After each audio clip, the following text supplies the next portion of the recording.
What's going on, everybody? I'm back with another video, and today's video is going to be about breaking a man-oriented press. And I'm only going to talk about maybe one or two concepts on how to do this, because obviously there's more than one way, but I'm just going to explore one, maybe two different concepts on that can be really effective when playing against a man-oriented press.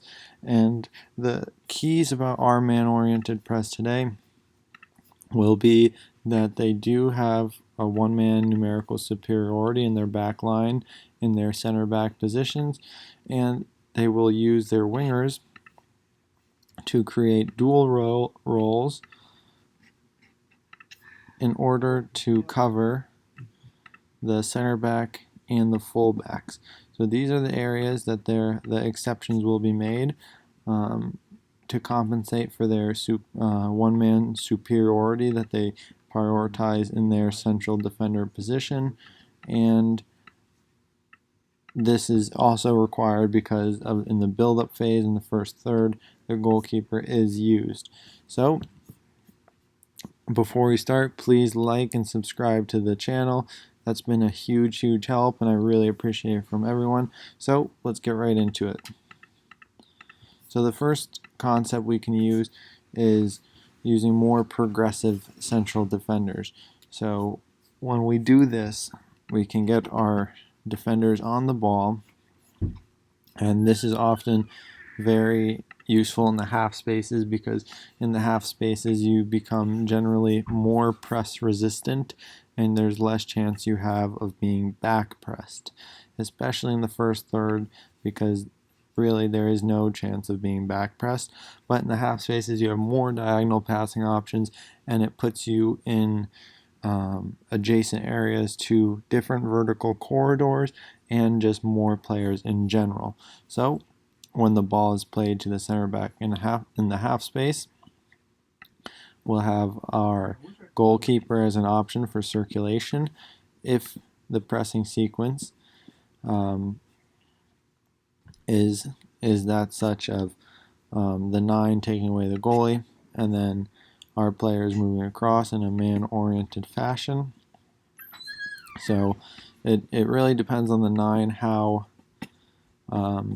viable the goalkeeper is as an option.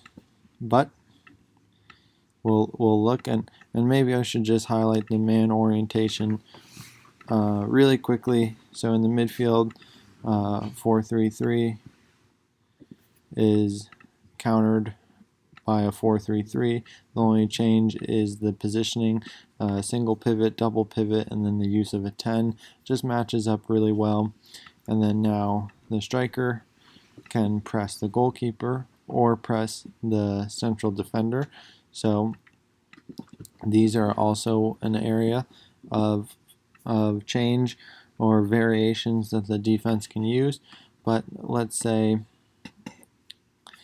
we can say for argument's sake, we can go through them both, but let's say the 9 presses from in to out, so he forces the ball wide for the pressure. And when teams typically use man orientation, they usually keep their player they're responsible for in front of them, because when using the cover shadow, you use split attention, which pretty much means you're doing two things poorly. So usually in a strict man orientation system, they have their marks in front of them. So the biggest key now for the player in possession will be to drive into the midfield, or drive to break the first line of pressure. So then, by this happening, the goal will then be to create a 2v1 situation with his teammates against the players in their other man orientation. So we can also display this using connecting lines.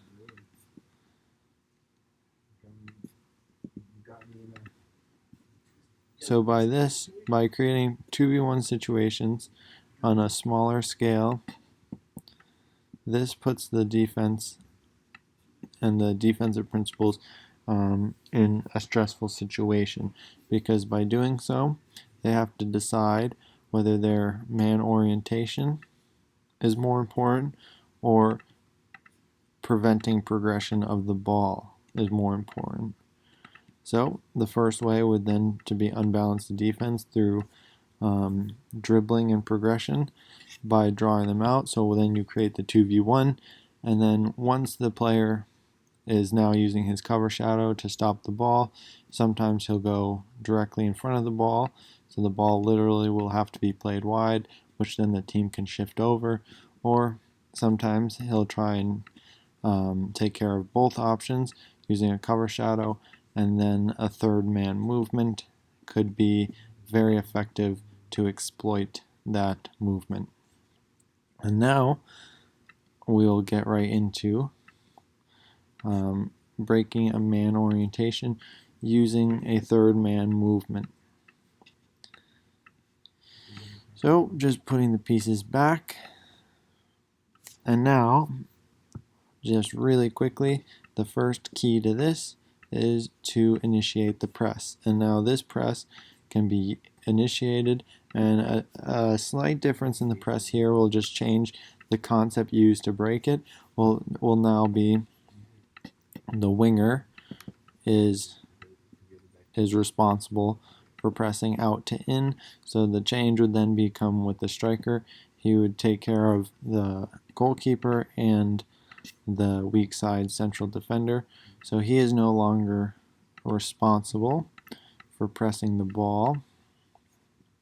He is responsible for preventing circulation.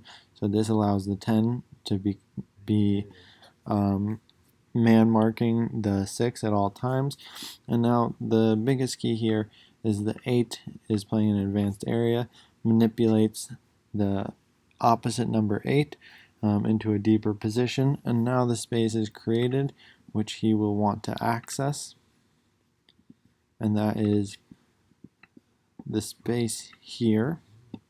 So timing is really important. So when the press is initiated, he can't wait too long, because obviously the center back being pressed is a relatively high danger situation, but can use a double movement like going away and then checking back towards the ball, or just running through the blind side, or if the player is being marked by a defender in a deeper position, he can just make a regular movement and create a little bit of separation and then find the third man concept.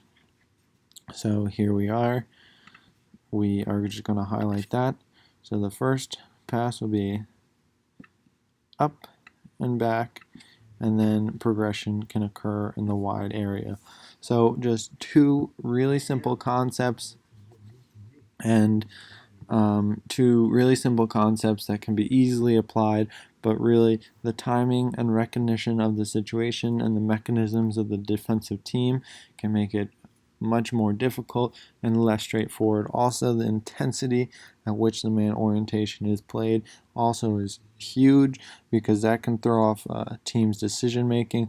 But I just wanted to make a quick video and provide some value if I could for the day. I know I try to post every day, but thank you. I really appreciate it, and I'll see you for the next one. Please subscribe to the channel.